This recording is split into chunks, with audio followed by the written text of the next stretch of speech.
All right. Good morning, everyone.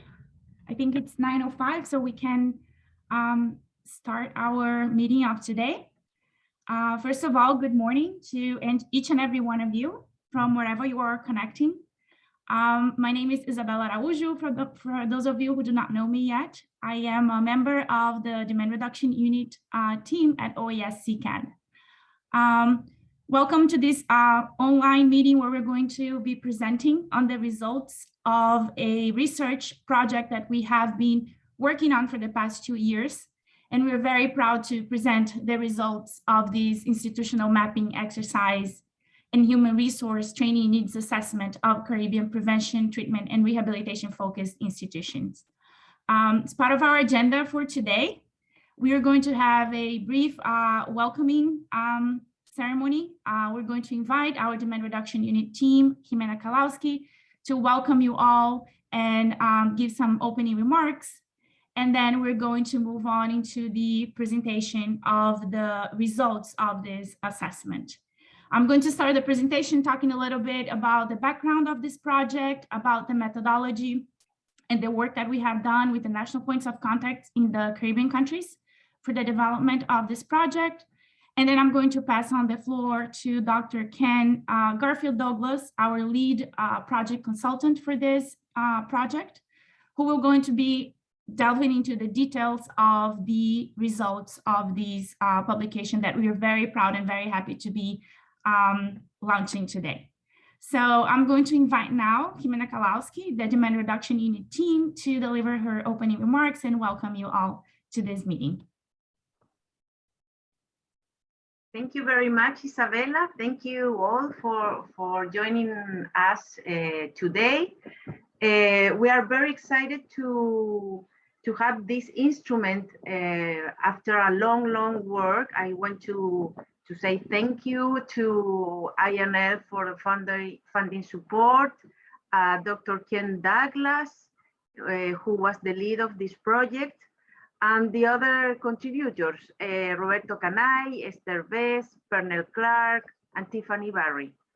I think that is a very important instrument because now we have some evidence about what we need, what we have and what we need for our political design and for our project or for your project to strengthen the demand reduction response to the drug problems. Now we have a big important instrument to know what we need, what we have, and what we need. And I want to say thank you to Isabella to manage this program. I think that is a very good teamwork.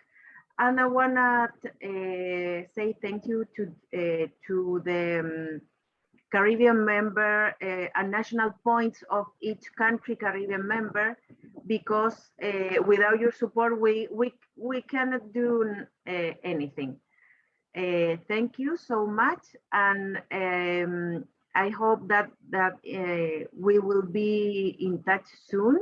I hope in person to continue this work. Thank you so much. Thank you. Thank you very much, Jimena, for your kind words. So now let's start our presentation.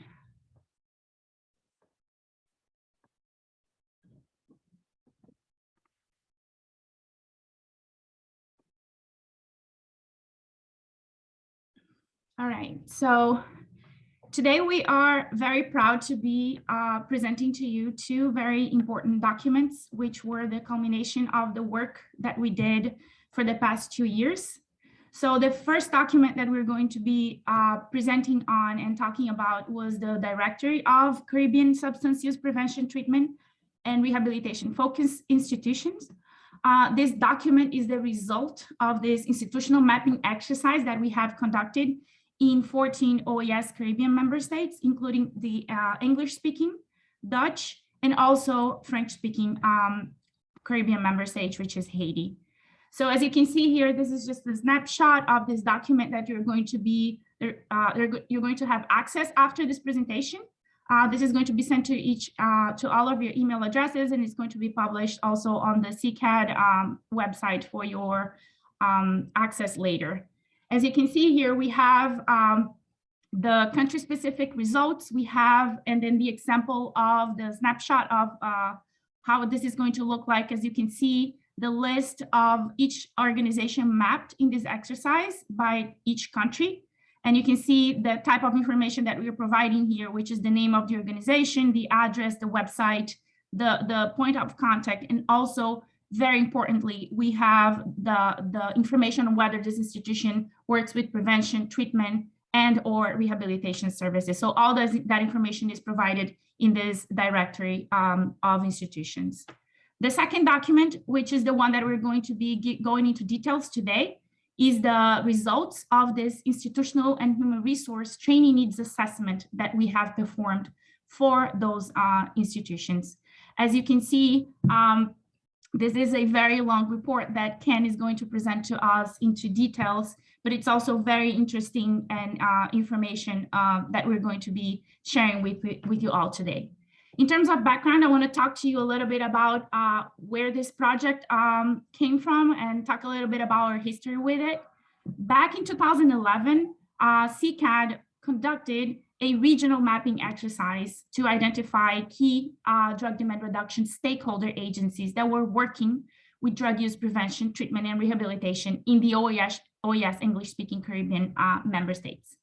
And then at this, back in 2011, we have also performed a regional institutional and human resources training needs assessment with the sole goal of identifying the specific priority needs across the region. So this, in 2020, we have done this very same exercise over 10 years later, a decade later. We conducted the same exercise, the same mapping in 14 countries. We included Haiti this time on this project. And then this report that we're going to share today is going to show you the results of this updated institutional and human resources training needs assessment that we have conducted. The goal of this assessment is that all the information that is collected from this needs assessment is expected to provide an updated census of prevention, treatment, and rehabilitation programs, and also a baseline to identify the gaps in needs of treatment and prevention institutions in the Caribbean region. So with this mapping exercise, we targeted all of the institutions or tried to list and identify and provide information on all of the institutions in each of the Caribbean countries that provided treatment, prevention, and rehabilitation services. So this document that we're publishing today is intended to provide a better understanding of the actual, but also the perceived training and support needs of the drug treatment, prevention, and rehabilitation sector in the Caribbean region. So it focuses on the current view of the situation from the perspective of the professionals in the industry, as captured by the needs assessment. So our mapping exercise identified these institutions, and then we approached these institutions, which I'm going to talk into detail in a little bit, so we could apply a survey that would collect information and identify what were the actual needs and also their perceived needs on the training and support needed for these institutions. In terms of methodology and steps in the process, so the needs assessment, this document is a cross-sectional study, which is a survey that was used to give a snapshot of the current situation with respect to both the primary indicators of interest and also the associated factors, which we're going to discuss into details soon. So the process started with the mapping, as I mentioned. Based on established guidelines and a template that was carried out at the national level to identify the potential treatment, prevention, and rehabilitation agencies. And then the identified agencies were later targeted to self-report on thematic areas of assessment. So each institution was approached, and then one representative from this institution responded to the survey instrument that we sent to them. So all organizations identified through the mapping, they were targeted for completing the survey. The baseline where we started, we used the same instrument that we had for the 2011 assessment.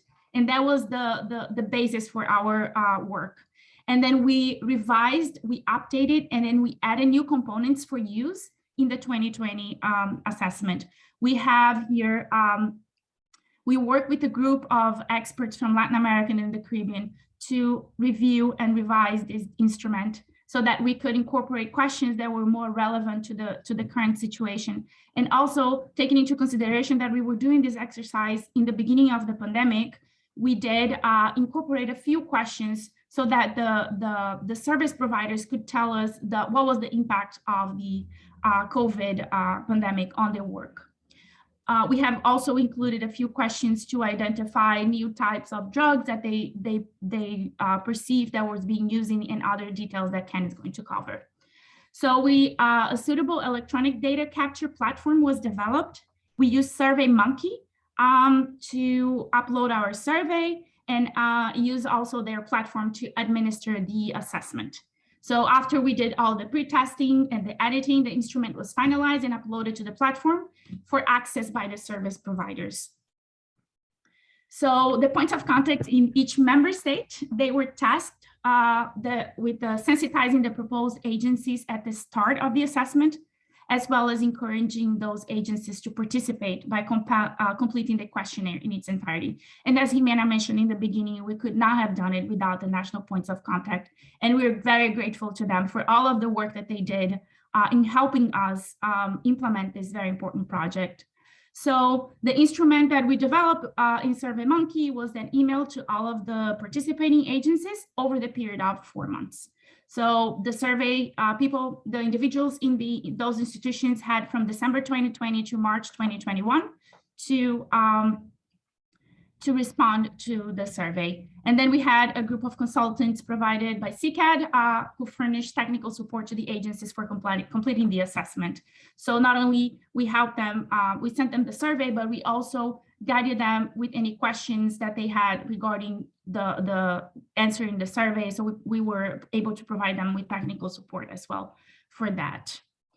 In terms of participating countries, as I mentioned before, we had agencies from 14 OES Caribbean member states participating in this initiative. And as you can see, the countries that participated on the left, Antigua and Barbuda, Bahamas, Barbados, Belize, Dominica, Grenada, Guyana, Haiti, Jamaica, St. Kitts and Nevis, St. Lucia, St. Vincent and the Grenadines, Suriname, and Trinidad and Tobago. A total of 142 agencies were mapped, and those agencies are listed in the directory, as I mentioned to you, and 117 answers from those agencies were analyzed and after data cleaning, and they were included in this report. And finally, in terms of coordination team and supporters, we had the general coordination from the OES CCAD team under Jimena's guidance, and Dr. Ken Douglas and myself working on this project. And then once again, I just want to acknowledge and thank the invaluable contribution from the national points of contact in the OES member states, without whom this would not have been possible. And also acknowledge the contributions from the individuals who have shared their expertise and helped us in this project. Roberto Canai, who's here today with us and who will also be helping us address some of the questions that you might have at the end. Our dear friend Esther Bass, who has been also a great support for our initiatives in the Caribbean. We send her our heartfelt thanks for all the work that she does towards helping us with our projects. I need to also acknowledge Pernell Clark, Maria Hines from the OID for sharing their expertise and working with us in this project, and also our dear friend Tiffany Berry as well. And once again, thanking INL for the funding support. Without them, this project would not have been possible. So we also want to thank and acknowledge them for that. So I'm going to pass now the floor to Dr. Ken Garfield Douglas, our lead project consultant. So he's going to go into details of this assessment. So at the end, once we finish this presentation, I just want to let you know that we're going to have a Q&A session. You can use the text box to send us your questions, or you can raise your hand. Dr. Douglas, welcome, good morning, and you have the floor. Good morning, all.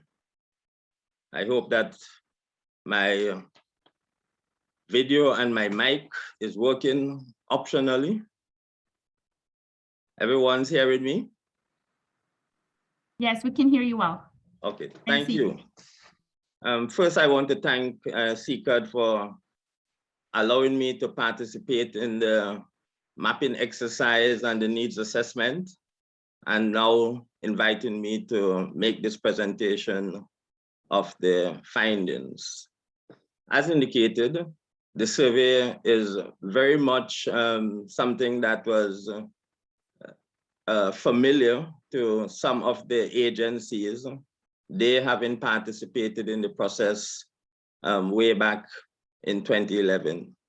Now, we are thankful that they did participate again, and we have sufficient and updated information that can help to steer both from the policy point of view and from the program planning point of view. So the objectives of the assessment was really to gather as much information as possible on the competencies, skills, training, and professional needs of the human resources in the participating agencies. I might use agencies and organizations interchangeably in some of the slides.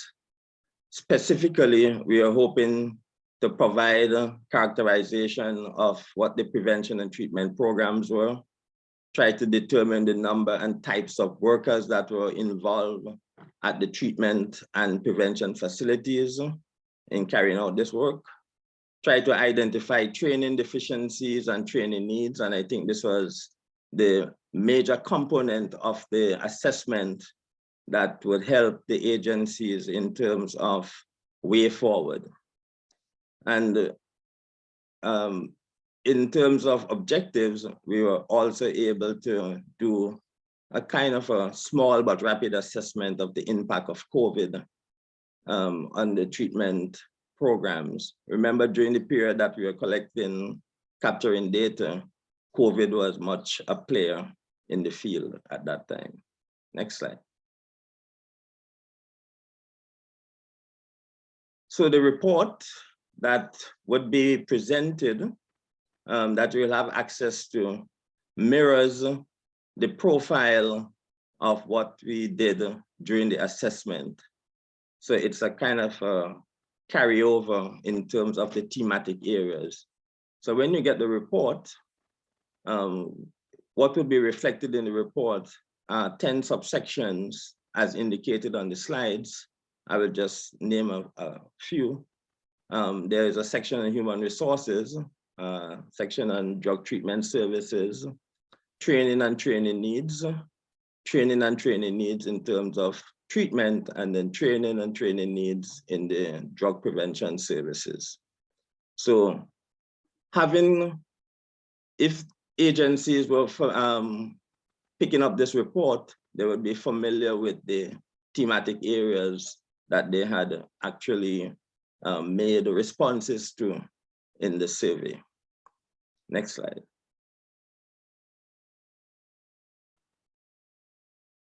As indicated previously, the agencies, 142 agencies participated. We were only able to do analysis on 117 of these agencies because our inclusion criteria was that a certain percentage of the responses needed to be filled in order to make it applicable response for analysis. So within the too bad, 117 agencies actually had sufficient information to allow us to make analysis and compile this report.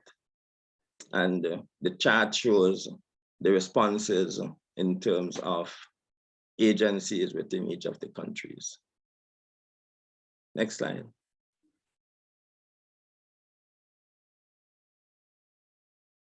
So we did make an indication to ask the agencies what type of service they provided. And we were happy to see that more than 50% of the agencies 58 agencies did indicate that they offered both prevention and treatment services. However, there were 29 agencies that offered only treatment services and 30 that offered treatment-only services. Most agencies describe themselves as governmental. About half of the agencies, about a little less than half, 46%. There were 44 private non-governmental agencies, 11 statutory and quasi-government agencies, and 6 agencies describe themselves as other, meaning that they were not necessarily a governmental agencies or non-governmental agencies. Probably those were the church-related agencies. Next slide. So we are going to look at the profile of the participating agencies still. 4 agencies stated that they operated at the hemispheric level, 27 at the regional level, 92 at the national level, and 28 at the island level. Now, this might be a good point for me to indicate that as you read through the report, when the report is available, you would see that a lot of the questions in the assessment were what we call multiple response questions.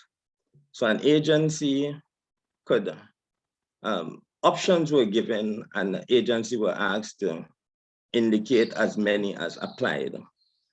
Now, it is important that in understanding how those questions were analyzed and presented in the report, that you look at the section in the report under methodology that has an explanation for multi-response questions.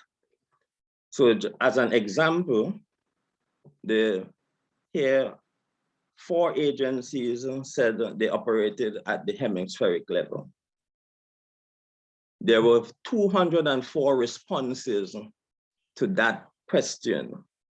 So of the 4 agencies, if you were to relate the 204 responses, we realize that 2% would have indicated that they operated at the hemispheric level.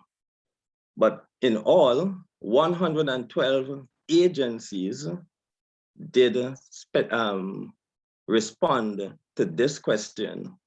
And of those 4 agencies, we realize that now we would indicate that 3% of the agencies, 3.6% of the agencies indicated that they operated at the hemispheric level. So of those 4 agencies, it will equivalent to 3.6% operating at the hemispheric level. So just to give you a quick tip that you need to actually read it once, twice, 3 times, that little section in methodology that relates to multiple responses to get a good understanding of how the questions are presented in the report when it comes to multiple response questions. And continuing with the slide, only 39 agencies, or about 34%, said that staff are required to be licensed by a relevant authority to operate. In addition, about 1/5 of the agencies indicated that clients had to pay. So licensure was not a major requirement. Only about 1/3 of the agencies indicated such, and only about 1/5, 20%, or a little more than 20% indicated that payment was a necessary part of the service that was provided. Next slide.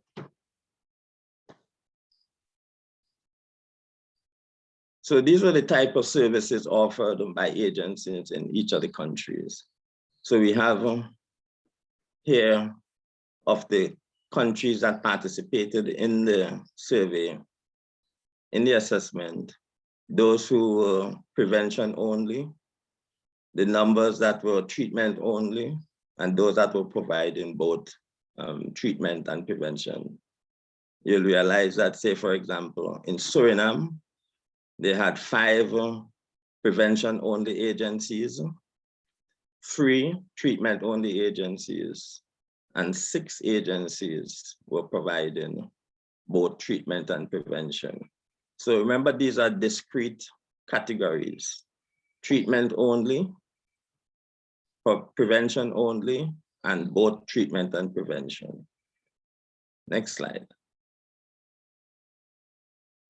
Profile of participating agencies, we continue, and this is the table in relation to the explanation I just gave, the 4 agencies, 4 responses.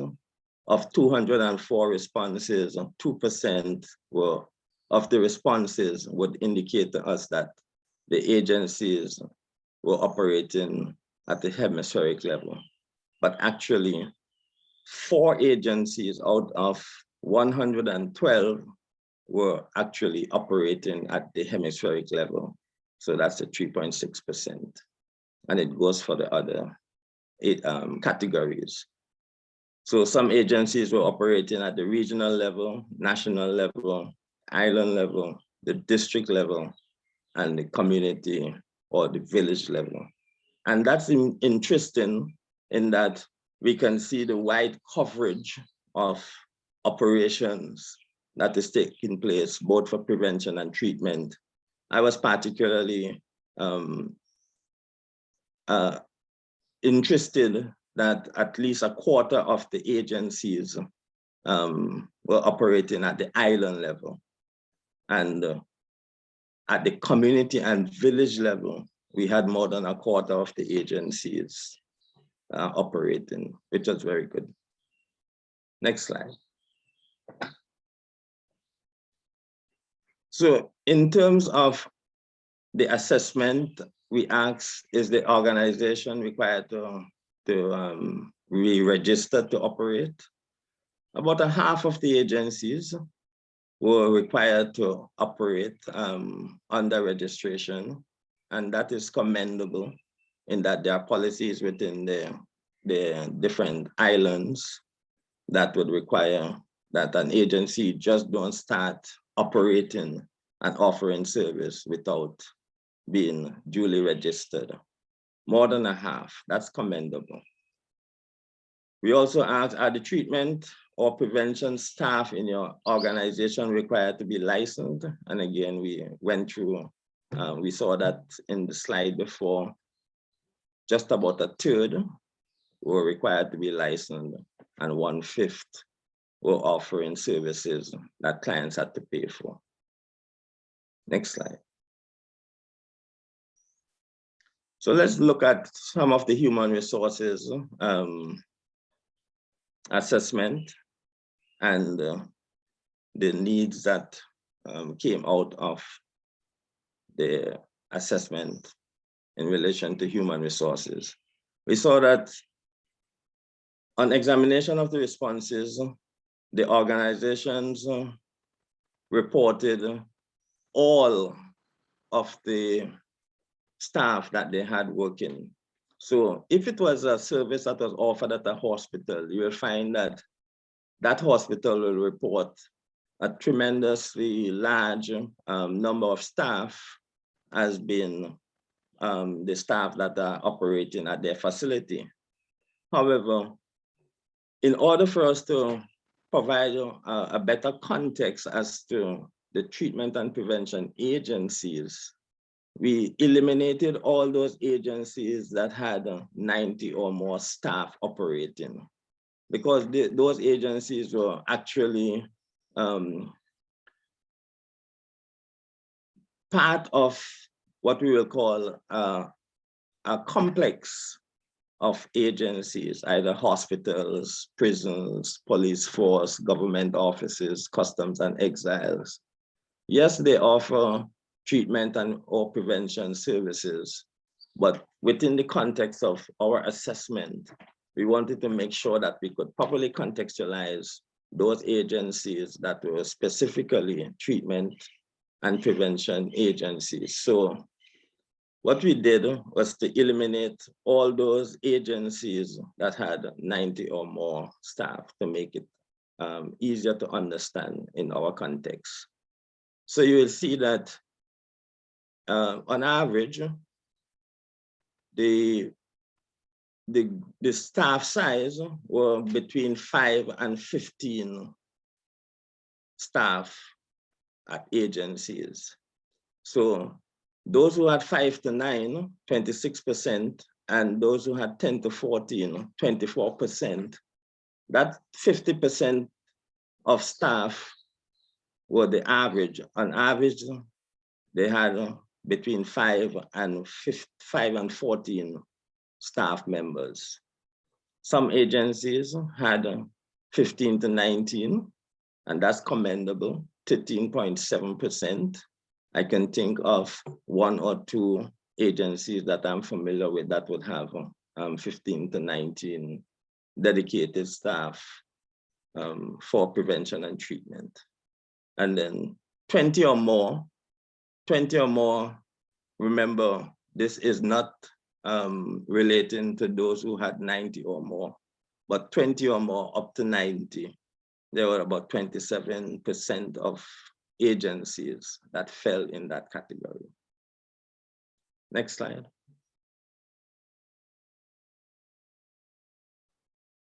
So there is a table in the report that shows the descriptive statistics of the total number of staff, as well as for the various categories of staff that we were able to identify during the assessment. For example, as outlined above, for the overall total number of staff, there were a total of about 1,079 full-time staff. Now, if you jump down to the fourth bullet, you will see that part-time staff was 190. So the ratio of full-time staff to part-time staff was about 6:1. And then there were volunteer staff, there were male staff, female staff. It's interesting also that the ratio of female staff to male staff was about 2:1. So don't let the statistics in terms of the mean number of staff confuse you. We noticed that in the assessment, there was a good mix of full-time staff, part-time staff, volunteer staff, and then from a gender perspective, there were male and female staff. Though the ratio male to female was 2:1, as compared to say full-time to part-time 6:1, we're still happy that at least male are involved as much as female, not as much as female, but to the extent that there are also male staff involved in the treatment and prevention activities on the islands. Next slide. So from a human resource perspective, when we look at the categories of staff that were providing services, we saw that, yes, there was a mix of professional staff in terms of medical doctors, nurses, psychiatrists, psychologists, social workers. And then there were specialist staff like treatment specialists, nutritionists, prevention specialists, and then the administrative and or support staff like occupational therapists, administrative staff, researchers, and those who do the day-to-day activities, but are important as well to the functioning of all facilities, the cleaning and maintenance staff, the kitchen staff, and other itinerary staff that might be categorized. Next slide.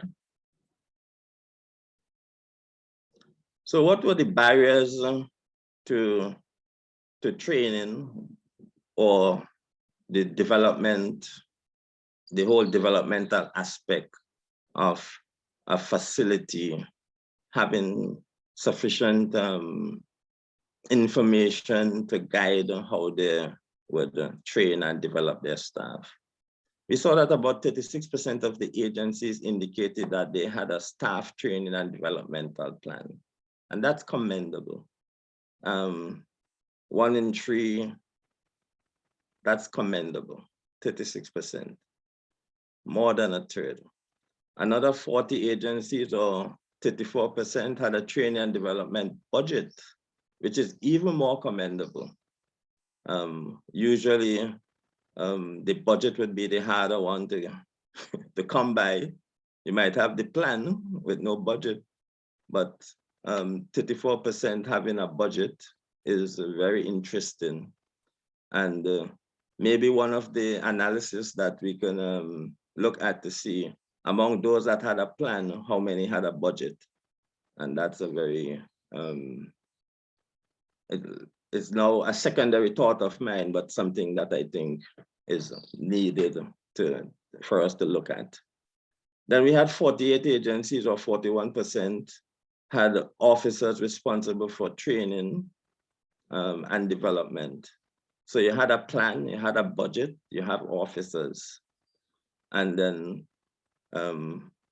more than almost 2/3 had a regular and formal appraisal system covering all permanent staff. So they were pretty much operating the way an agency ought to operate. They were making good assessments of their staff, seeing and listening and observing them in terms of what their developmental needs are, and then making the appropriate intervention at some point in time through the developmental plan and good budget resources. Of the categories indicated, the most prevalent barrier to training identified by agencies was no monetary incentive to further training. And we look at this in the other slide. So next slide. Other barriers identified in rank order were cost of training was too high. And we saw that 50% of the agencies felt that the cost of training was too high. Lack of availability of relevant courses, probably in country or within the region that would be easily accessible, was a barrier identified by 44% of the agencies. No local opportunities. And I think that the lack of availability of the relevant courses within the geographic barriers and no local opportunities go hand in hand. That's the 52 agencies, or the 44%. And then they were identified as a barrier the lack of career guidance or counseling. The barrier identified the least was a lack of interest by staff. So staff were interested in getting training, but with no funds available, or the cost was too high, and then it was offered probably outside of the geographical barrier that they can easily access within the context of cost and time. That kind of summed up the primary responses in terms of what were the barriers that were identified. Are there any questions that anybody want me to stop and address at this time? Just 1 or 2 questions.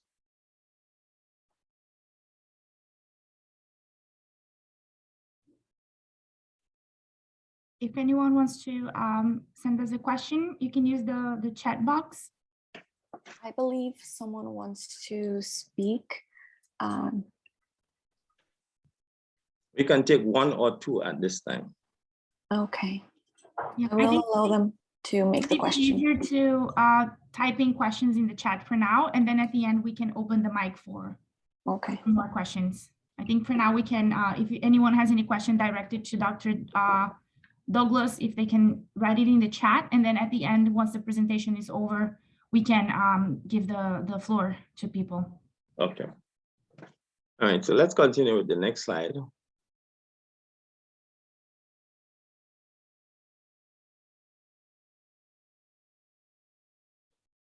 So this slide gives a more comprehensive indication of what the potential barriers to training were. We saw that, as discussed, no monetary incentive to further training, cost of training too high, the geographic barriers, or no training available within local contexts, lack of availability of relevant courses, lack of career guidance or counseling, and then there's the other category, which did generate as much responses as lack of career guidance, in that 41 agencies thought that there was some other barrier besides those that we had listed. Next slide.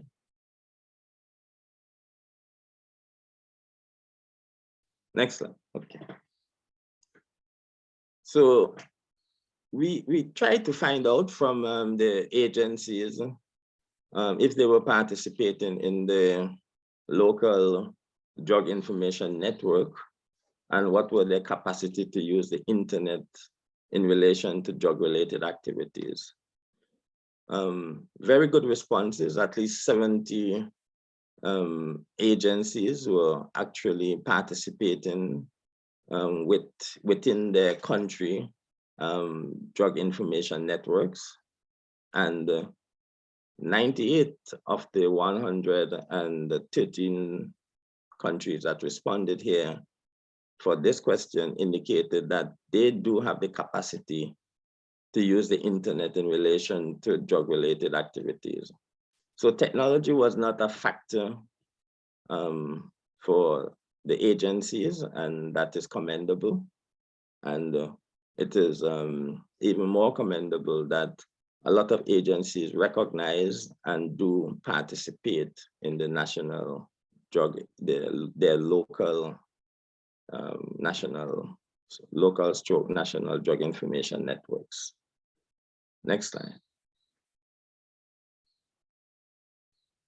So what were the primary source of funding in the last 12 months for the agencies? We see that the 65%, the greater proportion of agencies indicated that the government was their primary source of funding, while 18% were self-funded.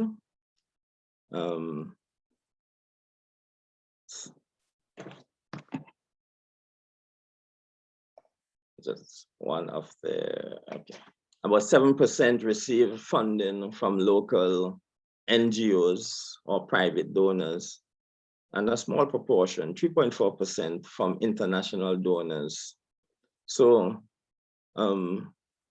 we see that in terms of government and non-governmental organizations, they were major contributors to funding for our treatment and prevention programs. We do commend the donations from the international community as well. 3.4%, yes, but the international community participating in our local activities to fund treatment and prevention is meaningful. Next slide. Dr. Douglas, I'm going to read one question before we move on, because that was related to an earlier slide. We received a question from Elizabeth Japal from Grenada. She's asking, well, she says, good morning all, interesting presentation, Dr. Douglas. I was wondering though about the difference between national and island institutions as mentioned in an earlier slide. So could we go back to that slide really quickly, and I can... Yes.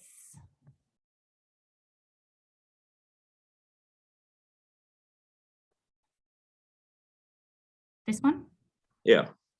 So agencies were given options. At the hemispheric level, those would be those agencies that have collaboration outside of their island with agencies, say for example, like CCAD or UNODC, those that operated at a regional level, those agencies that gave input to like things that are happening with CARICOM or other regional agencies. At the national level, they were involved at the national level only with like policies. At the island level, they were involved not just with the national government, but also with other agencies within the island that required some kind of a support or some kind of a collaboration. And then the district and parish level speaks itself, the community and village speaks to itself. I hope that was an answer for Elizabeth.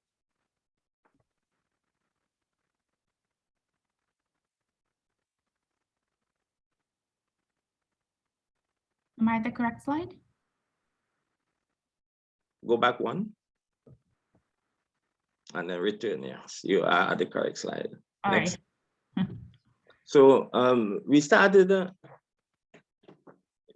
looking at replicating questions that were asked in the previous one. And this was a classic question that was asked in the previous one that we're gonna have good comparisons for in terms of drug treatment services. What type of drug treatment services were available? So 43 agencies provided input relating to drug treatment protocols. Those are agencies on the island that required true stakeholder collaboration to provide some kind of an input at the national level in relation to drug treatment protocols. 38 provided input related to strategic plans for treatment services. 16 provided input related to drug court operations. 39 provided drug treatment advocacy at the national level. And this is important in that there is a wide context within which the agencies are known to operate. And it comes out in this slide that there are agencies within the country that the government can call on for policy advice. Other treatment agencies can call on some agencies for treatment, drug treatment protocols, the development of strategic plans for treatment services, or those that are involved directly or indirectly in the drug court operation. And then just providing treatment advocacy, which is very important in terms of boosting the awareness and creating knowledge about what is happening on the island or within districts in relation to treatment services. Next slide. So in terms of a categorization, if we were to look at, not as in the previous slide, we look at what they provided. But if we were to categorize the treatment services that were provided by the agencies, we will see that they provided assessment, direct treatment, rehabilitation, and reinsertion. It is good to see that even though the proportion of the number of agencies that were providing assessment kind of mirrors the number of agencies that providing treatment, we recognize from within our own context as treatment and prevention professionals that both goes together and is very important in terms of assessment and treatment. And then rehabilitation. So there was not a wide gap between the treatment and the rehabilitation. 59 agencies for treatment, 49 agencies for rehabilitation, which is very good. Reinsertion, I myself was kind of surprised that there were so many agencies involved in reinsertion, and that is very important and interesting in the context of how we can help to augment services for persons like those who are coming from treatment, coming from the treatment agencies, rehabilitation houses, and or prison services. Next slide. So the types of treatment are now the modalities within the treatment service. So the number of agencies offering indicated categories of services. So we saw that they offered outpatient treatment, intensive outpatient treatment, residential in-hospital setting, and community care services, which is a good mix of services in terms of the categories of services that are offered within any treatment context. We are happy to see that there is intensive outpatient treatment, even though only 8 agencies, but that service within the mix of all the categories of services that are offered is important. So outpatient and residential are the ones that we are accustomed to, but it is interesting that on islands, they do have intensive outpatient and residential in hospital settings as well.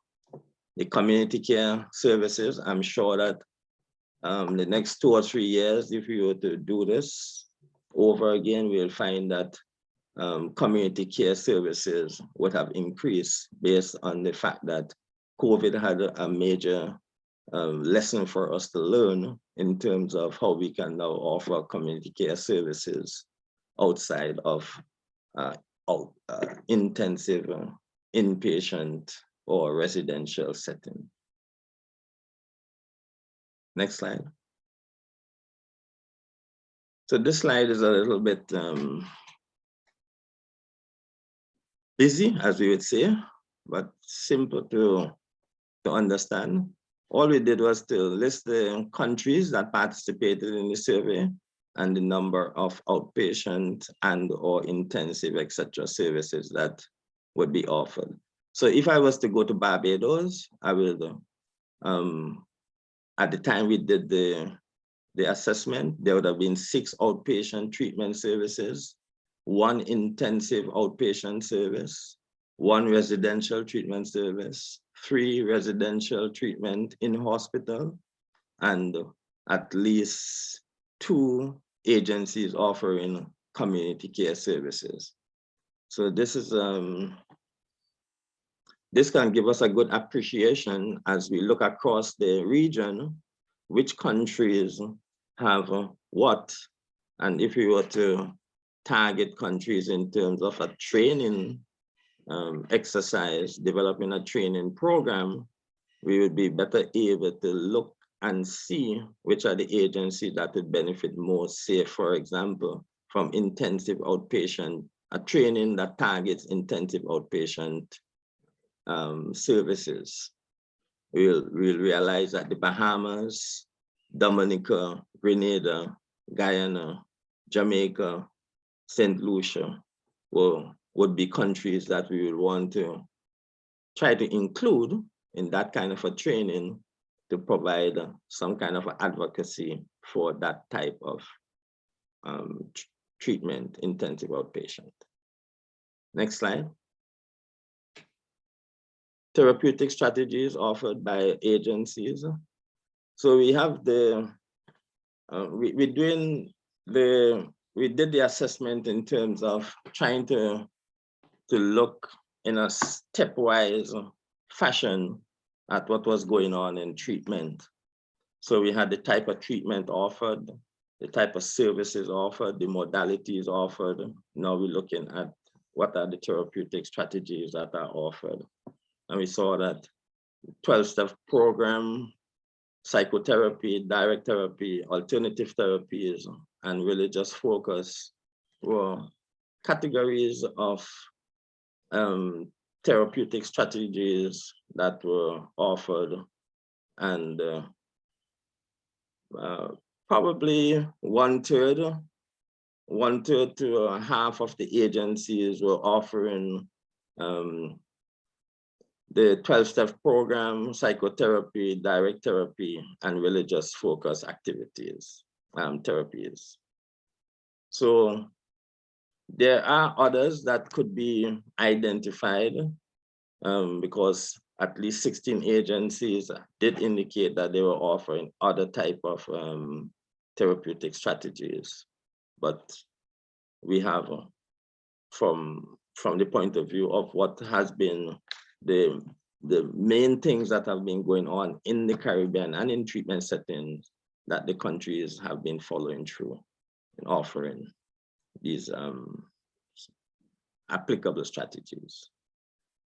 Next slide. So we wanted to find out what were the population that was served by the treatment agencies. So what were the population groups that were served?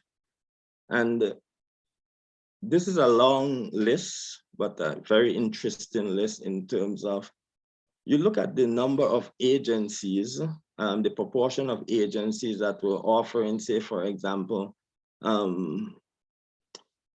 young male adult services for adults from 18 to 29, the third one down. You will realize that about 84% of the agencies, whenever they focus, that was one target population for them.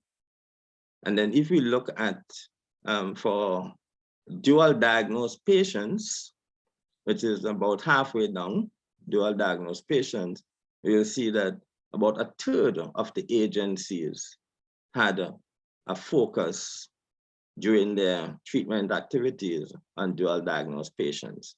So this is a nice list of and an easy way to look at what's happening within the treatment services per target population. Homeless children, about 18.6%. Homeless adults, though, you will see that about 40%. So they have some kind of a harm reduction strategy in place that targets homeless adults from a treatment perspective. And for the LGBTQ community, very interesting also that about 1/3, 33% of agencies had a focus that was specific to that target group. Next slide. So we call this effective demand and performance. So we wanted to find out in terms of how do the agencies interact at the community level with either the family members or with other persons who come to treatment. And we realized that for most agencies, family members participated, or I should say then, we wanted to find out as well, how did the family members and or other interested persons interact with the treatment facility, the treatment agency as well. I realized that for most agencies, they said that family members participated frequently at times. Now, the 42% of that responded is, we might say, why only 42%? But remember, we have it categorized as frequently at times. Then we have almost always, which is 13.6%. Always, 5.7%. So what is interesting for us, though, is that the almost never is 18.2%, which is kind of high in the context of you want to know, so why don't anybody, why don't they come and try to participate or facilitate some process with their family members? We don't know why exactly, but maybe they don't have any persons. They don't have any persons to come to their aid. But it is commendable that at least for the almost always, and frequently at times, we do have a high proportion of family members, more than 60% of family members participating there. Next slide. So we wanted to find out within the last days what was the number of patients receiving treatment for substance use or substance misuse. And we realized that a small percentage of agencies, just about 14 agencies in terms of number, 15.7%, indicated that they had treated 15 or more clients in the last 30 days. Now, 15 or more clients being treated mean that they either have new clients or they have clients that they are following.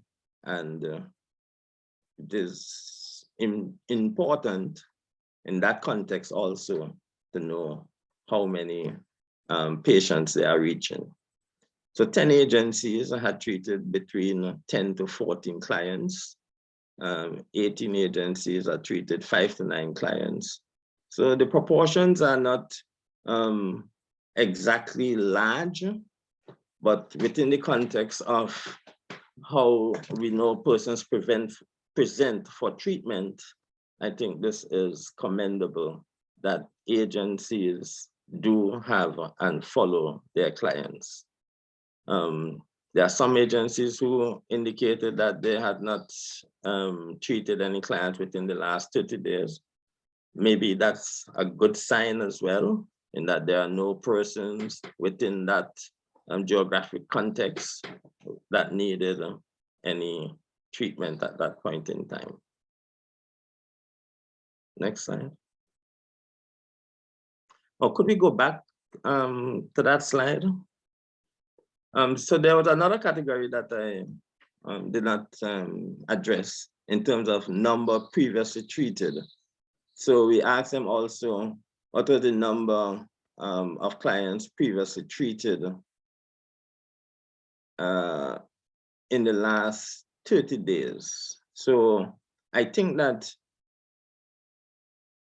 I would have to revise what I said before, in that the two questions go together. So those that were treated in the last 30 days were the new clients, and the number previously treated were clients that they were following.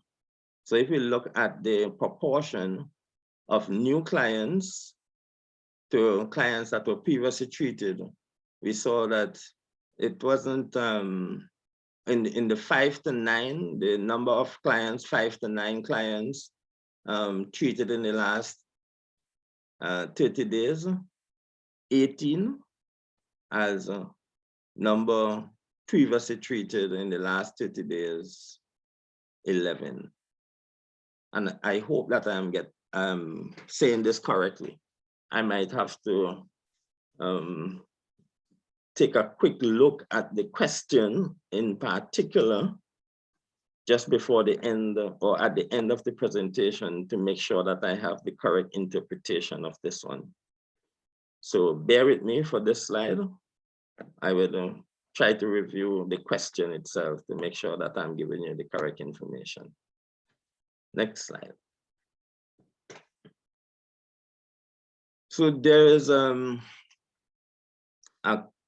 lot of questions in there that we try to get a snapshot of what were the age-appropriate treatment measures that were indicated by agencies.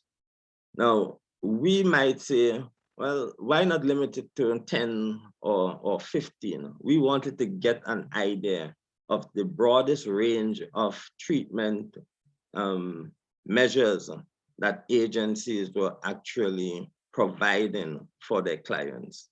And there is a nice long list of treatment measures that the agencies are providing. So they provide brief intervention, counseling, direct drug treatment screening tests for adolescents. They provide dual diagnosis services, early treatment interventions, harm reduction, individual therapy, motivational interviewing, group therapy, family intervention, drug treatment protocols, cognitive and behavioral therapies, Alcoholics Anonymous, which we are accustomed to. And I'm really interested in the agencies that provide abstinence skills, because that's something that is kind of a paramount in terms of moving from prevention to treatment. So this is something that in the report, you all can have a good read of and see the broad spectrum of treatment measures that agencies apply during their day-to-day activities, treating persons with substance use. And these are all age-appropriate measures. So the services that they offer for counseling would be age-appropriate. The CBT is age-appropriate as well. Dual diagnosis, family therapy. Next slide. So training needs and treatment. We wanted to look at what has been the experience of the agencies in the past 12 months. So only 16 agencies indicated that their staff had received any kind of a certification training in a treatment-related field in the past 12 months. And that's that needs to be understood in the context of what were the barriers that they identified in terms of geographic location. The cost might be too high, or there were just no funding available, or it might not be available within the context of time and money. Because staff, if you have 3 staff and 2 has to go for training, then the agency might be closed. So those are other considerations that they have to take in, things that they have to take into consideration as well in trying to identify how to best afford training to their staff members. However, a total number of staff trained range from a low of 30 to 70. That should be 77. In the area of institutional administration, management of treatment centers, to a high of 172 in 19 agencies. And this was related to information for family and community. So a total of 17 agencies said that at least 30 persons were trained in the areas of institutional administration. Management of treatment centers, at least 19 agencies had at least 172 staff trained. Of note is the fact that 140 staff members in 21 agencies were trained in basic concepts of drug dependency. So they were well sensitized about the basic concepts of drug dependency. And another 166 staff members in 27 agencies received training related to counseling techniques. So 2 of the therapeutic strategies that are usually used, counseling,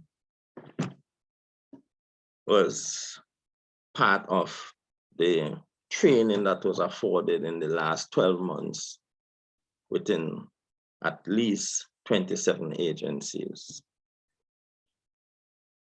Next slide. So if you were to look across countries in terms of which country were able to provide certification training in a treatment-related field in the last 12 months, you'll find that let's randomly choose, let's choose Belize this time. Belize was able to provide at least one training, and that was in assessment, treatment assessment. Guyana was able to provide one training in assessment and one in treatment. Guyana. So Jamaica was able to provide 2 training. So they did assessment, treatment, rehabilitation, and reinsertion. In Suriname, 2 agencies were able to provide treatment-related training, certification training, and they provided it in assessment, training, treatment, rehabilitation, and reinsertion. So again, this is information that we can use in terms of developing certification training for the islands. So if we wanted to focus on assessment training, we would definitely make sure that Dominica is involved, St. Kitts and Nevis is involved, as well as Trinidad and Tobago, because they had no certification training in assessment in the last 12 months. But if we wanted to do a reinsertion training, we would probably want to involve all the countries. So this is information that is very useful, even from within at the national context, to be able to decide how to develop your training development plan and how to make resources available in terms of training needs. So a lot of agencies would benefit from rehabilitation and reinsertion training within the region. Next slide. So this chart speaks to the number of agencies receiving training in various topics. So we realize that it is not just, and we're not specifically speaking about certification training. This might be webinars that they might have attended, webinars that they might have attended, or some kind of in-service training that they might have participated in. And you realize that basic concepts of drug dependency at least 21 agencies, treatment modalities, outpatient and residential 20 agencies, and you go down the line, and we can look at the big numbers in terms of counseling techniques, individual, group, family, 27 agencies, 26 agencies did case management, and about 20 agencies did data collection and electronic data entry and filing, which is interesting because that is what helps to show us where the demand for things are, data. So at least we have a step in the right direction in terms of services, training that provided within a good context as well. So next slide.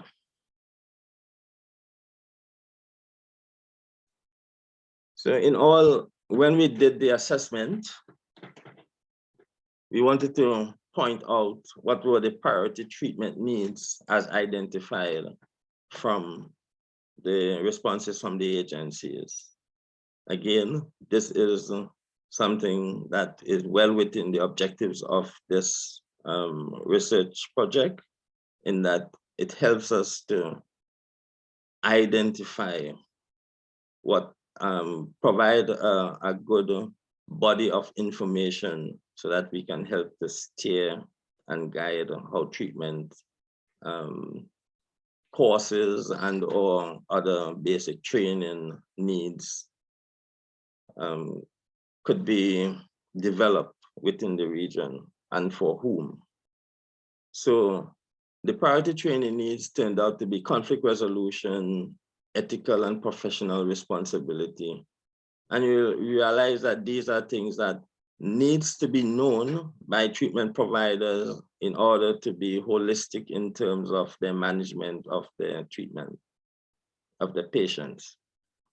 So information for family and community, relapse prevention, going down the line, family systems in the context of drug use, counseling and coordinating services, how to do proper case referrals, how to be sensitive about case referrals, clinical evaluation of patients, and looking at their psychosocial needs, case management, providing them with the best opportunity in terms of helping them to realize their goals by looking at their strengths and their weaknesses and providing a good case management plan, assessment, brief or in-depth counseling techniques, whether it's at the individual, group, or family level, treatment for patients with dual diagnosis, more and more important in terms of mental health, and treatment modality,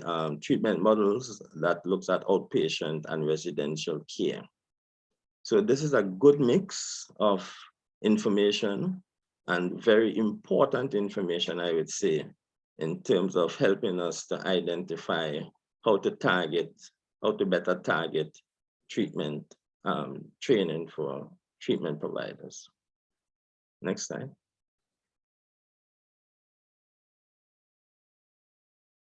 So other activities in which agencies were involved, and you'd be surprised that I myself was taken aback. I did not realize that agencies get involved in so many diverse fields.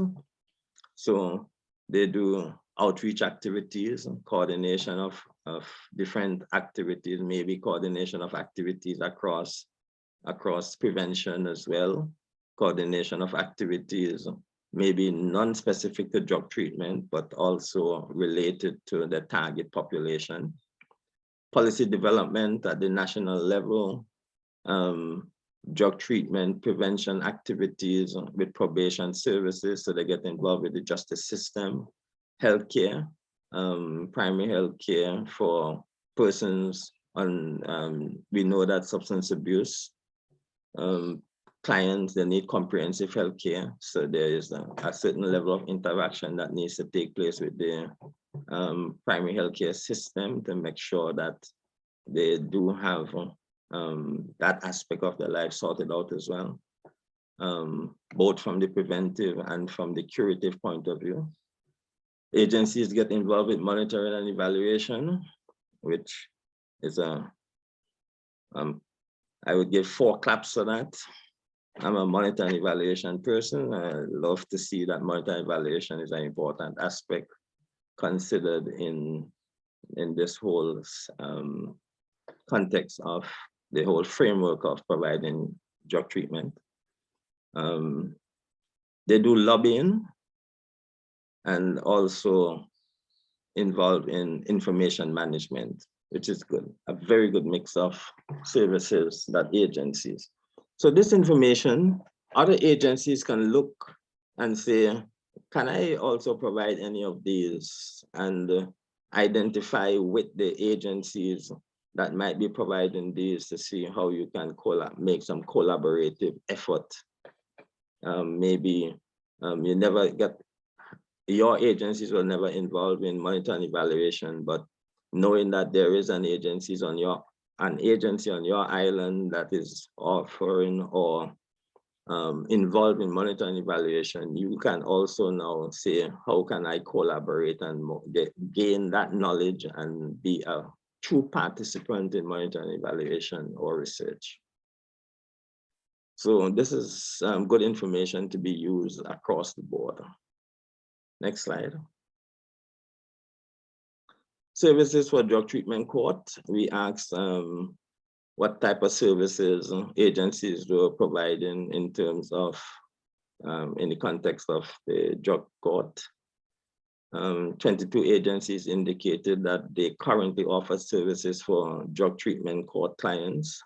And the table here shows in each of the countries which agencies might be providing that type of a service.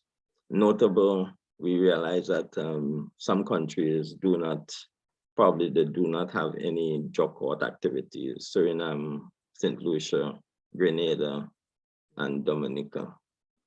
But it is, I think Bahamas, at least 5 agencies, they were the most prevalent in terms of agencies providing some type of service to drug court clients.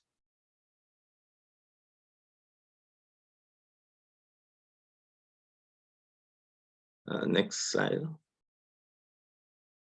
Perception of the problem and new drugs. So we try to find out if agencies were recognizing any new drugs and which drugs were driving the demand for treatment within the context of their treatment facility. And we saw that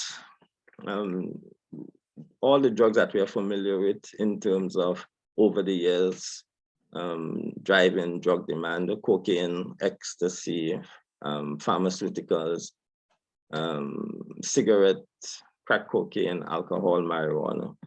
So the top 3 or 4 continues to be marijuana, alcohol, crack cocaine, cigarettes. We notice that emerging pharmaceuticals in terms of being now providing a new demand for treatment services. Next slide. What are the drugs driving the demand for treatment by country? Again, this is a slide that we can look at and see, say for example, in terms of marijuana, 3rd column, the Bahamas, at least 6 agencies indicated that marijuana was driving the demand there. 8 countries, 8 agencies in Barbados, 8 in Guyana, Haiti, at least 12 agencies in St. Kitts and Nevis.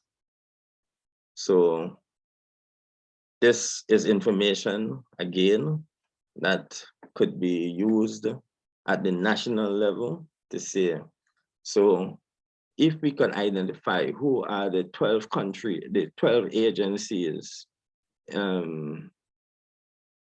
in St. Kitts, Nevis, that are indicating that marijuana is driving the demand.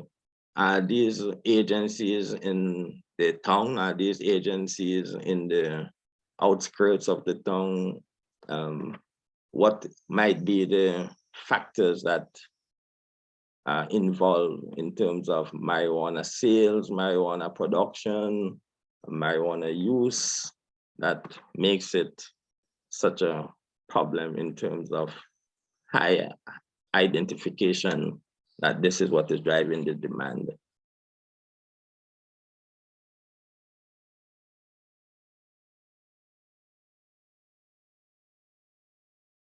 So I had to develop different approaches to how you might be able to deal with the marijuana situation within these agencies. Next slide. So what was the impact of COVID-19 on drug treatment operations? So because COVID-19 was a major factor when we were doing the data capture, we try to make sure that we can get some sense as to what might be happening. So this section reports information on the impact of the present COVID-19 pandemic on the agency's operation. Agencies were asked to report whether positive cases of COVID-19 were identified among clients, family members, or staff. So a total of 78 agencies responded to this question. Most of those that responded reported no case of COVID-19. However, cases were reported among staff at 19 agencies, among family members at 7 agencies, and among residents at 9 agencies. Next slide. So how did COVID-19 affect continuity of care? And we looked at it from continuity of care from the residential and treatment measures. We saw that protocols were put in place, protocols that demanded that masks be worn, that social distancing, and I think these are protocols that mirrored what the national regulations were. They had temperature checks, restriction of visits, COVID-19 symptom control, in that persons who had COVID-19 were either isolated or not allowed to be interned for treatment. Virtual meetings with families and exit restrictions. So virtual meetings with families was something that is turning out, not just within our regional context, our member states, but kind of globally as something that is going to be like a new norm where offering treatment services are concerned. Next slide. So what were the continuity of care measures in relation to ambulatory treatment measures, services? So we saw that, again, virtual meetings with patients, group virtual meetings with families, and telephone tracking. So these are important aspects of what we can continue to look at to see how effective were these, and could this now be a way to help to manage our client population that are ambulatory. So virtual meetings with patients, virtual group meetings, virtual meetings with families, and telephone tracking. Very important in terms of the technological advances that are going to take place over the next couple of years in relation to treatment services. The literature is replete with examples of how this is already starting to take effect. Next slide. Training and training needs in substance use prevention services. So as we did for the treatment services, we are asking also from a prevention program point of view. So a total of 67 agencies responded to this question. Most agencies indicated targeting secondary school age students. This was followed by adult population, targeted by about 48 agencies, and primary school age students targeted by 39 agencies. So this is kind of what we are accustomed to. We do a lot of work within the school system, and to a lesser extent, we do work with incarcerated individuals at the prison services or street youths. And it's important and interesting also now to see that the LGBT community is identified as a target group, and there are services from a prevention point of view that targets them as well. Next slide.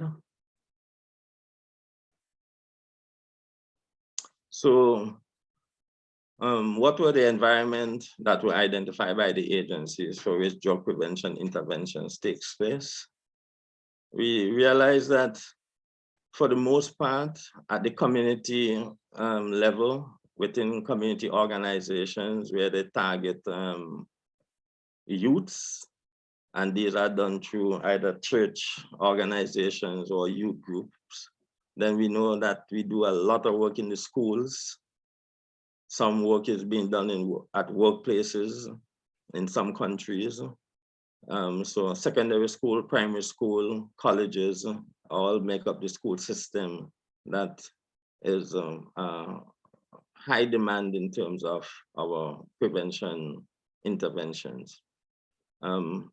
We do prevention interventions within the healthcare system as well, most at the health clinics and family setting.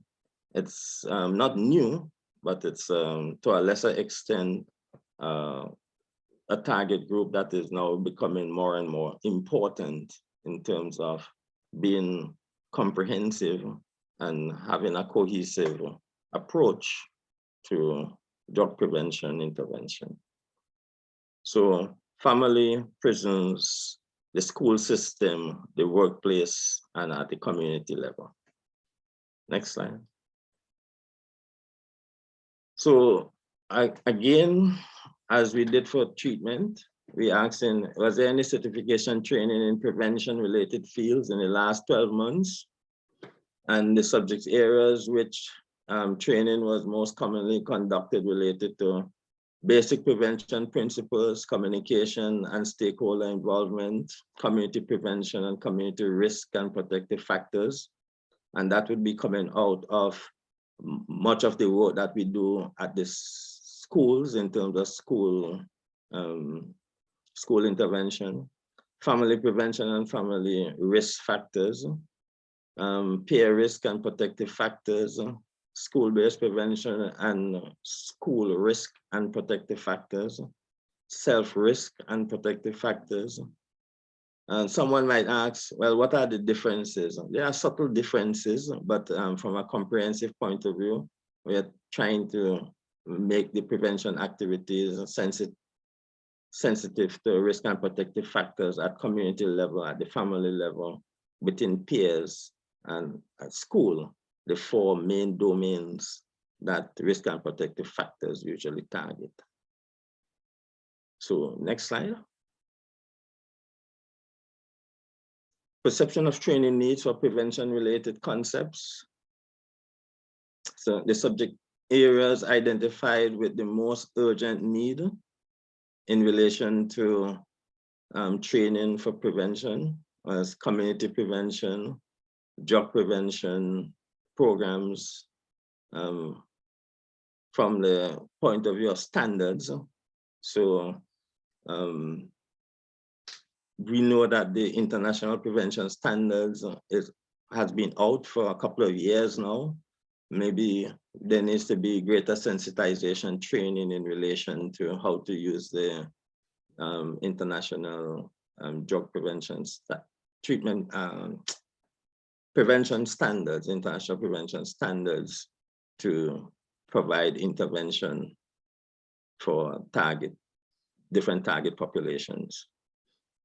So there was also need for evidence-based program design, monitoring and evaluation, primary prevention, school-based prevention, staff development, sustainability and funding, or writing proposals. So writing proposals have always been one of the things that I would not say weak. I would put it in inverted commas, but something that the region has always struggled with in terms of what is the best proposal to write to attract funding, and varying international donors or regional donors have different requirements, but there is some common ground that we can actually provide training on so that good proposals can be written to attract funding. Next slide. So what can we conclude? What can we take away? We can take away that prevention and treatment services are offered in each country by at least one agency. All countries possess the capacity to offer prevention and treatment services. Not only agencies, not many agencies, indicated having a training and development plan for staff. It was about 34%. The most predominant barrier to training was no monetary incentive to further training or other cost-related barriers. So money cost was the predominant barrier. Moreover, a notable high proportion of agencies indicated geographic barriers or no local opportunity for training as factors that limited training. And I think this would go for prevention also. But it is not just about treatment. I think in the context of prevention, this would be probably the same thing, cost and geographic barriers. Yes, a lot of training could be offered online, but remember that that still is a cost factor and a time factor as well.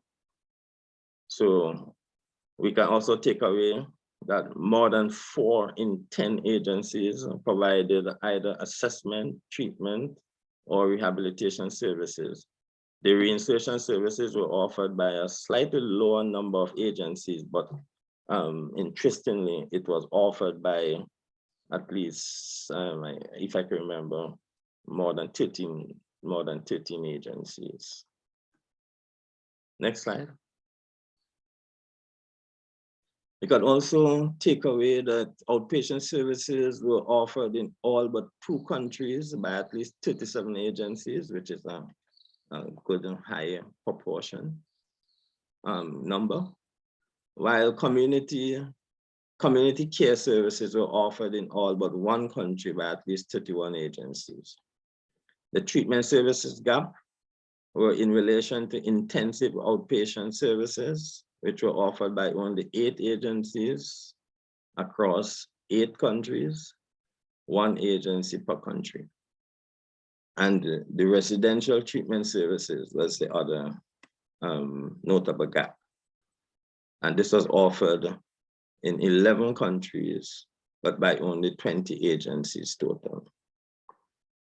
The 5 main therapeutic strategies for client treatment or client management were offered by many agencies, with psychotherapy being the predominant strategy, followed by direct therapy and the 12-step program. So those, if we were to try to expand the range of therapeutic strategies, we'll want to look at the chart to see which were the other therapeutic services that were offered, but not at the rate of these 3 that were offered here. And you might want to now move to saying, how can we provide training within any context, small context, medium context, or large context, to increase the number of therapeutic strategies that can be offered. Next slide. So agencies were involved in many activities that were geared towards adequate management of their clients. So we saw agencies participating in clinical evaluation, in treatment of physical or psychological illnesses, providing counseling, harm reduction, referral to social services. So they're trying to meet their psychosocial needs or their primary healthcare services in terms of being holistic in offering care. Drug treatment services offered by the agencies covered a wide cross-section of the population. We saw that males and females were involved, children were involved, adolescents were involved, people with mental and physical disabilities, the homeless, street youths, LGBTQ. I can never say that without having to look. And patients referred by order of the courts. So we saw that there was a holistic type of, a wide cross-section, I should say, of population-based services offered. Drug treatment training and certification within the last 12 months, the survey was not widespread. Only 16 agencies responded that they had participated in some kind of a certification training. Next slide. The 15 subject areas identified for urgent treatment related training included such areas as conflict resolution, ethical and professional responsibilities, relapse prevention, family systems in the context of drug use, designs of treatment plans for drug use or drug abuse and dependency. The subject area with the most urgent need for prevention, however, included monitoring and evaluation, primary prevention, evidence-based program design, and staff development. Next slide. So what are the recommendations? We can recommend, the suggested recommendations would be to encourage agencies to develop training and development plans and to identify suitable staff for training opportunities. That could be a key first step. Yes, they say, why do this without identifying the resources? But this helps in terms of identifying what needs to be done and what resources. So if you remember how your logic model is set up, you will be able to now move to another stage. Start the development process. You identify what needs to be done, and then you can start filling in how it could be done, where it could be done, what would it cost, and those things. So the next suggested recommendation is, with the new exposure to online training platforms due to the experiences during the COVID-19 pandemic, it would not be difficult to engage agencies in online training. Further training should seek to utilize and maximize these opportunities. And based on the training and prevention needs identified as urgent or needed, efforts can be directed at developing targeted modular training, for example, introductory or certification level training for online delivery that will seek to increase the exposure of critical staff members to various treatment and prevention concepts. And we can support efforts that have been made by numerous agencies in the region to implement prevention programs, as well as provide assessment, treatment, and rehabilitation services. So this could be done from a governmental level, it could be done from a donor community level, it could be done from an NGO community level as well. Next slide.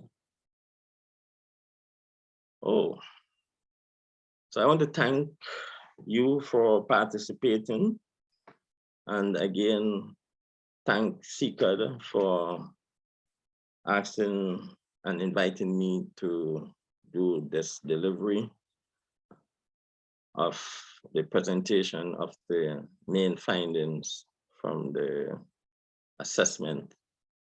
I want to also thank all the persons who were part of the coordination.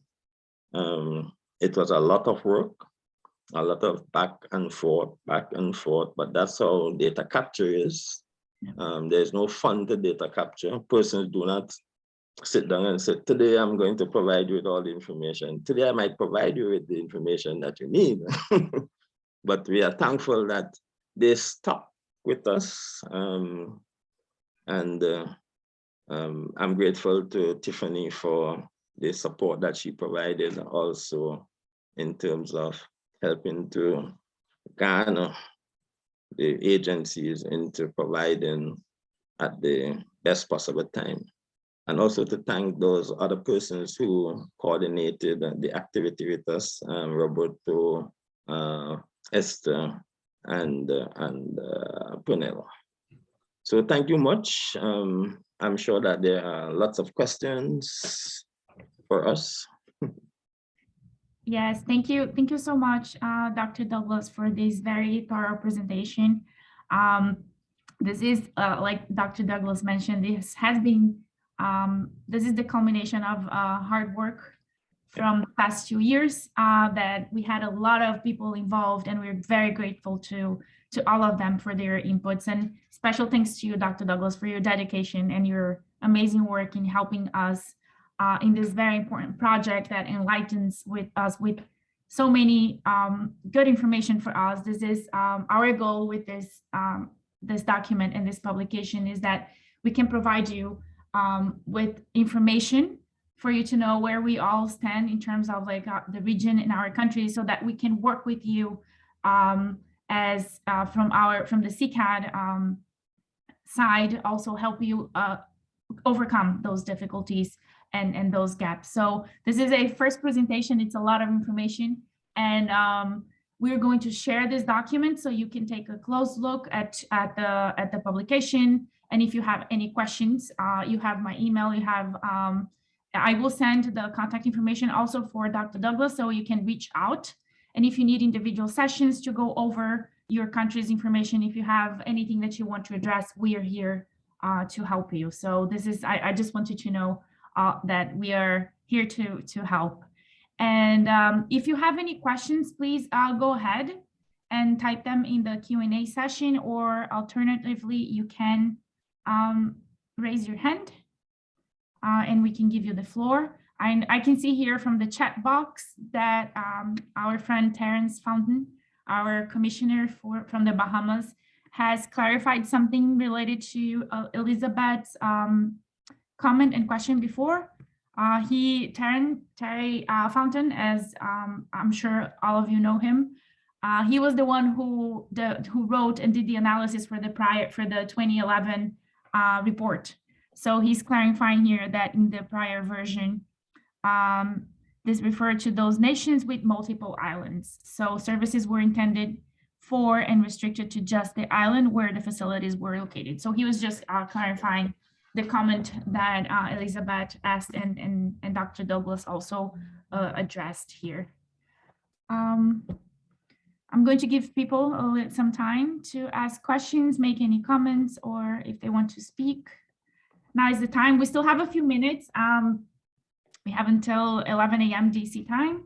We don't want to take much of your time. And also I want to mention that the recording of this webinar is going to be available in our YouTube channel from the Demand Reduction Unit. So just give us a few days to upload the information, the video to the YouTube channel, and you can see the full presentation there later on. So somebody is raising their hand. I think I will allow them to talk, okay? Yes, please. Thank you, Nicole. Okay, thank you all so much. Can you all hear me? This is Brian Morales from Yes. the United States Department of State. Well, I wanted to really congratulate CCAD and Dr. Douglas and the whole team that's put together this amazing work.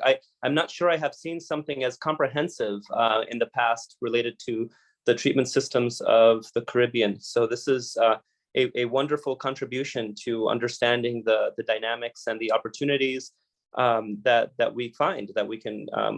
So I think CCAD is a wonderful conduit to be able to share with the members of the member states of the Caribbean the different types of opportunities that we have internationally to support some of the challenges that were identified today. In terms of the training the workforce, there's a whole curriculum series that I think now we are moving online, the Universal Curriculum Series. So very encouraged to see that 98% of the Caribbean has the access to the internet, and therefore remote learning opportunities are there. I think that there's also ISUP, the International Society for Substance Use Professionals, and affiliating that workforce in the region with this institution, particularly now as you start to see national chapters emerging, like the Bahamas that will launch their national chapter of ISUP. I think that's another opportunity. And then the other piece that I think is very interesting to explore through CCAT would be the quality assurance program as well. Quality assurance is an area that now internationally we have a consensus, because we have international standards for substance use treatment developed by the World Health Organization and the United Nations Office on Drugs and Crime. So based on these international standards, we have now worked with other international organizations in addition to those two, the OAS, the Colombo Plan, and the African Union. And we are building this international consortium of quality assurance agencies and a technical assistance program for quality assurance, which we're excited to launch this year. And I think that it would be wonderful if states in the Caribbean would join this program. It is in a sense to support countries, to support governments in helping monitor and license their facilities according to the international standard, which of course is adapted to national standards, but it's based on the international standards with even a sort of unified or international sort of seal of approval that can also be conferred for those states interested in participating at that international level. So there's a tremendous amount of work around quality assurance that we're going to be discussing more and more, I suspect, in the expert group meetings of CCAT and the commission meetings and at the UN and in the other multilateral fora that we're all member states to. And I think this is a really, really good time. And this study is going to really help crystallize the opportunities for engagement of the governmental and the private sector workforce and services in this area. So thank you for once again, for providing this very core foundation to helping advance so much of the work that we can work together on in the Caribbean. Thank you. Thank you, Brian, for first of all, for all the support that INL provides us into building the capacity of our member states throughout the hemisphere. Brian has mentioned some very important information here that we will be happy to get in touch with you so we can work together to see what are the most applicable options for you guys to get involved in, both in the UTC-led courses. I want to remind all of the commissioners here that, and also the people from the countries, that we have implemented in 2018 and 2019 a training of trainers in the UTC. So you have a certified trainer in your country that can help disseminate the treatment curriculum in your setting. So that's something also that we can work together to explore. And alternatively, as Brian mentioned, there is the online self-led courses that can also be used in your country as well. So Kim, I don't know if you want to say something else. I don't see any more questions or hands raised, except for mine.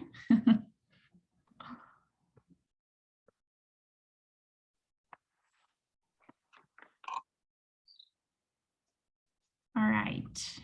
I don't see any more comments, and we have only a few minutes left. But I want to thank you all again for joining us, for going over this great presentation. And I will share all of this information with you. And remember, if you have any questions, please feel free to reach out to us. And we're going to be working also with the National Drug Councils and commissioners as to what will come next from this report. Thanks again for joining. It's a pleasure to be here with you all. And I hope to see you all soon, virtually or in person. Thank you.